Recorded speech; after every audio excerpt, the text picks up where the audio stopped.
बिस्मिल्लाहिर्रहमानिर्रहीम।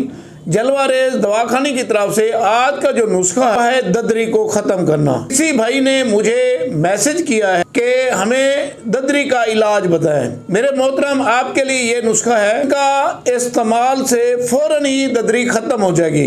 1-2 दिन के आपने करना क्या है, भी इसे कहते हैं क्योंकि ये खून की खराबी की वजह से भी होती है और भी इसकी बहुत सी वजूहत है। तो आपने करना क्या है, आपने गंदम लेनी है, यही खाने वाली गंदम लेनी। हरों के पास एक सरण होती है, यानी जिसके ऊपर वो लोहा, आपने थोड़े से दाने लेने हैं, उस सरण के ऊपर रख देना है। रखने के बाद यानी लोहे की किसी चीज के ऊपर रख देना है। उसके बाद एक लोहा गर्म करना है, सरण के ऊपर यानी लोहे के ऊपर दाने पड़े होंगे, उसके ऊपर वही गर्म लोहा रख देना है और उसको दबा देना है। जब वो दबाएंगे तो उस गंदम का तेल निकल आएगा। वही तेल आपने ददर के ऊपर लगाना है।